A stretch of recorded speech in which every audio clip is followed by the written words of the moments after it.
औज़ुबिल्लाहिमिनश्शैतानिर्रजीम बिस्मिल्लाहिर्रहमानिर्रहीम। आज का मौजू है पीसीसी, प्लेन सीमेंट कंक्रीट। आम ज़बान में इसे कच्चा कहा जाता है। अगर प्रोजेक्ट लेवल पे बात करें तो ये कंक्रीट में की जाती है, सीमेंट रेत बजरी में। और अगर आम घरों में या छोटे लेवल पे जो काम किए जाते हैं वहाँ पर ये कि रोड़ी डाल के उसको कॉम्पैक्ट करके उसके ऊपर रेत सीमेंट का मिसाला बना के डालिए तो वो कच्चे के तौर पे काम करता है। लेकिन ये कि वो एक टेम्परेरी सलूशन है, परमानेंट सलूशन नहीं है। तो प्लेन सीमेंट कंक्रीट जो है वो उसके 3 चीज़ें हैं, रेत, सीमेंट और बजरी। अब इसका 10 पॉइंट है। 10 पॉइंट में सबसे पहला पॉइंट जो है वो है इसका पर्पस, क्यों इस्तेमाल की जाती है। इसके इस्तेमाल करने का मकसद ये होता है कि आप कोई भी मकान या कोई भी बिल्डिंग आप जब बनाते हैं उसको सबसे पहले उसका काम खुदाई होता है। खुदाई जब आप करते हैं तो उस वक्त ये कि एक्सकवेटर या मजदूर लगा के आप खुदाई करते हैं बुनियादों के लिए। तो उसके लिए कि आप एक मैं मिसाल देता हूँ कि 3 फुट हमने खुदाई करनी है एक इस बिल्डिंग के लिए। 3 फुट में से आप सबसे पहले जो तकरीबन 2.5 फुट या 3.25 फुट तक आप खुदाई करेंगे एक्सकवेटर मशीन अगर आप लगाते हैं, क्योंकि एक्सकवेटर मशीन के जो दांत होते हैं वो नीचे सॉइल को लूज़ करते हैं। इसलिए आपको जो रिक्वायर्ड लेवल होता है उससे आप एक्सकवेटर को थोड़ा ऊपर ही रखते हैं कवर के तौर पे, ताकि जब उसके दांत अगर उस नीचे वाले सॉइल को लूज़ भी करें तो एक्चुअल जो लेवल है उस जगह तक ना पहुंच सके दांत। तो जब वो एक्सकवेटर 2.5 फुट खुदाई कर लेता, पीछे 6 इंच जो जगह बचती है या 4 इंच जगह बचती है तो उसको मैनुअली मजदूर लगा के उसको ड्रेसिंग की जाती है, उसकी ध्रेशी की जाती है कस्सी बेलचे या गेंती वगैरह से। तो अब उसमें ये होता है कि ध्रेशी के दौरान कोई थोड़ी सी जगह ऊपर या कोई नीचे रह जाती है। लेकिन ये कि अगर आपने एक्सकवेटर का की खुदाई के दौरान आपने लेवल ऊपर रखा हुआ है तो उसका ये आपको फ़ायदा होगा कि आपके नीचे की सॉइल डिस्टर्ब नहीं होगी। आपके पास जो 4 इंच या 6 इंच का मार्जिन होगा वो आप जब मजदूर लगा के उसकी ड्रेसिंग करवाएंगे तो आपको नीचे 100% कम्पैक्ट सॉइल मिलेगी। हाँ ये है कि जब मजदूर उसके ऊपर ड्रेसिंग करते हैं तो वो बिल्कुल एग्जैक्ट लेवल में नहीं होती, थोड़ा सा 2 सूत्र 4 सूत्र 1 इंच 1.5 इंच अप डाउन जो है वो रह जाती है ज़मीन। तो इसका पर्पस मकसद कंक्रीट करने का ये होता है कि आपको सबसे पहले जो है एक सरफेस, प्लेन सरफेस देना। क्योंकि ये कि आपने जब बुनियाद के लिए सरिया बिछाना है तो आप डायरेक्ट मिट्टी के ऊपर नहीं बिछा सकते। मैं हैरान होता हूँ कि पाकिस्तान आज भी तकरीबन 50 साल पुराना, 60 साल पुराना या 1 सदी पुराना एक फार्मूला यूज़ कर रहे हैं। यहाँ पे पाकिस्तान, इंडिया, बड़े सगीर सब की बात कर रहा हूँ कि इंटरनेशनल लेवल पे अब क्या हो रहा है कि नीचे कॉम्पैक्ट अर्थ पे ऊपर बेड तैयार करके उसके ऊपर हैवी डेंसिटी पॉलीथीन शीट बिछाई जाती है, उसके ऊपर पीसी स्पेसर लगाए जाते हैं और सरिया बिछा के मैश जाल जो है वो बिछा के उसके ऊपर शटरिंग लगा के कंक्रीट कर दी जाती है। तो उसका फ़ायदा ये होता है कि उस पीवीसी शीट के कॉस्ट में आप तकरीबन 50 से 60% आप पीसीसी का कॉस्ट बचा लेते हैं और डायरेक्ट जो है वो ज़मीन के ऊपर उसकी फाउंडेशन लेयर हो जाती है। लेकिन खैर ये एक अलग मौजू है।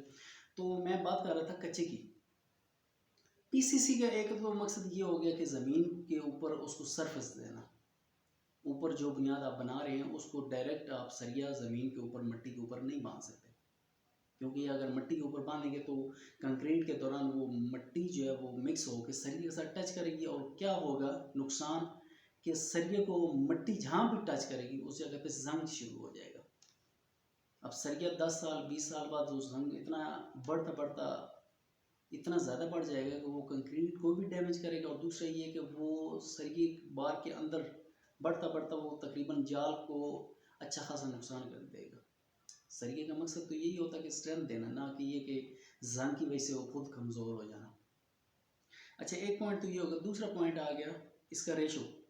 अब इसका रेशो ये होता है कि 1 3 6 होता है, 1 4 8 होता है या 1 6 12 होता है। मतलब ये तकरीबन 3 एक आम रेशो हैं जो प्रोजेक्टों पे 1 3 6 और 1 4 8 इस्तेमाल किया जाता है।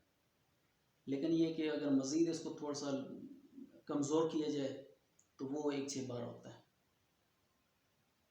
उसके बाद आ जाते हैं इसकी एजिंग और इसकी थिकनेस। थिकनेस में भी हम ये कह सकते हैं कि 2 इंच से ये लेके 6 इंच 7 इंच तक इसकी थिकनेस होती है। मतलब कि ज़मीन का आपने बेड बनाया उसके ऊपर आप 2 इंच कट्ठिया लगा के आप उसको इसका बेड बना सकते हैं पीसीसी का।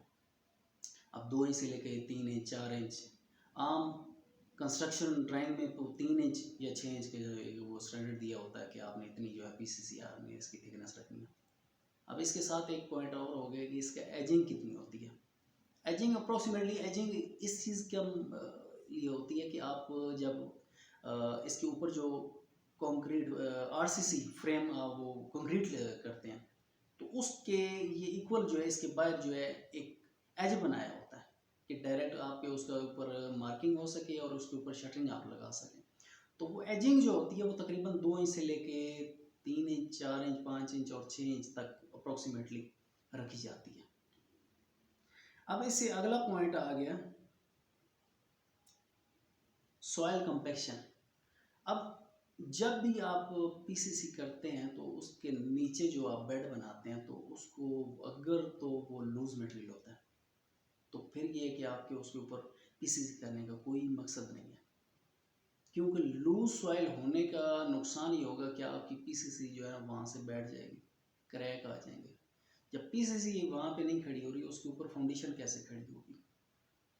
तो इसलिए ज़रूरी है कि आप जब भी पीसीसी करते हैं तो उसके नीचे या तो ये कि पहले तो कोशिश ये करें 100% कि आपकी नेचुरल सॉइल हो, खुदाई के दौरान इतनी एहतियात करें कि आपकी नेचुरल सॉइल लूज ना हो, खुदाई नीचे ना जाए। दूसरा ऑप्शन ये होता है कि अगर नीचे चली गई है तो उस लूज मटेरियल निकाल के उसको भी पीसीसी के कंक्रीट से ही फिल करें।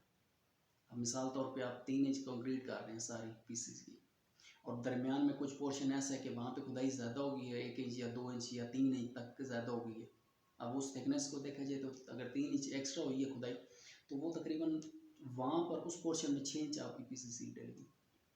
कोशिश ये करें कि वहाँ पे ये है कि पीसीसी 6 इंच कर लें।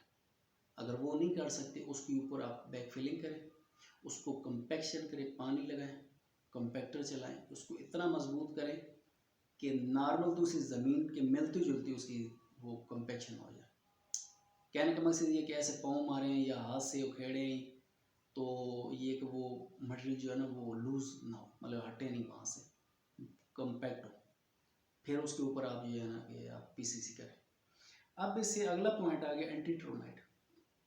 एंटी टर्माइट इसलिए की जाती है कि कोई भी बिल्डिंग आप जब बनाते हैं तो आने वाले वक्त में ज़मीन से दीमक का जो है ना वो खदशा बहुत ज़्यादा होता है कि जहाँ पे लकड़ी का काम होता है, दरवाजे खिड़कियाँ वगैरह यूज़ होती है, कैबिनेट वगैरह यूज़ किए जाते हैं, वहाँ पर ये है कि ज़मीन से नीचे दीमक फर्श से निकलती है और ये है कि आपकी जो भी वुडन वर्क्स होता है वो उसको नुकसान पहुँचाती है।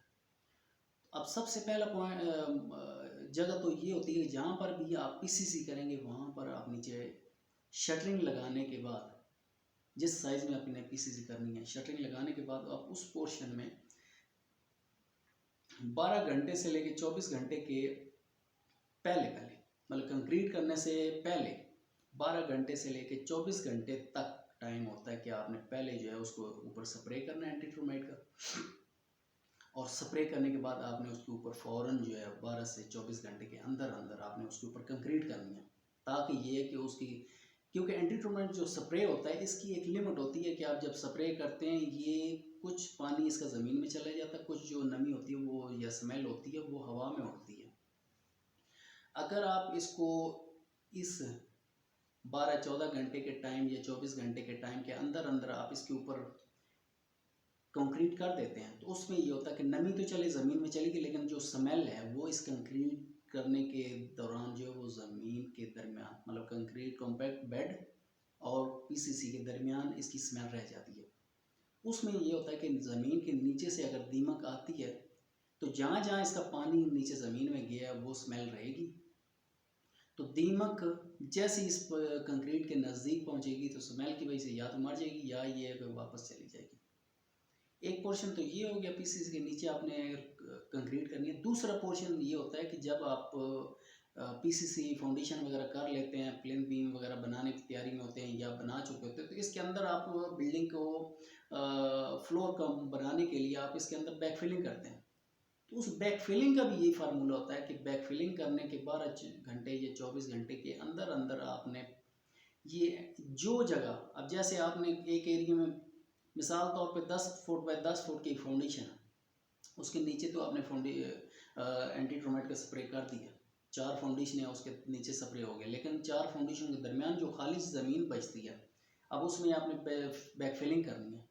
तो उस बैक फिलिंग करने से पहले पहले वो जो दरमियान में जगह बचती है उसके ऊपर भी स्प्रे करें, और खुदाई जहाँ पर आपने की हुई है उसकी साइडें जो होती हैं, फिलिंग से पहले उन साइडों के ऊपर भी आप स्प्रे करें, ताकि ये कि साइडों से भी दीमक ना आ सके, और कंक्रीट के दरमियान जो खाली जगह वहाँ से भी दीमक के आने के चांसेस बहुत ज़्यादा होते हैं, क्योंकि कंक्रीट को तो वो डैमेज नहीं कर सकती, लेकिन ये है कि जो खाली जगह होती है वहाँ से फ़ौरन आती है। लेकिन ये कि आप बैक फिलिंग से पहले जब आप दीमक का स्प्रे कर लेते हैं तो ये है कि वो एक लेयर बन जाती है, ये एक मैश होती है, जैसे कि आप जब दीमक ऊपर आती है तो उसके लिए ये एक पर्दा है, इस स्मेल की वजह से वो दीमक ऊपर नहीं आती। अब इससे अगला पॉइंट है सरफेस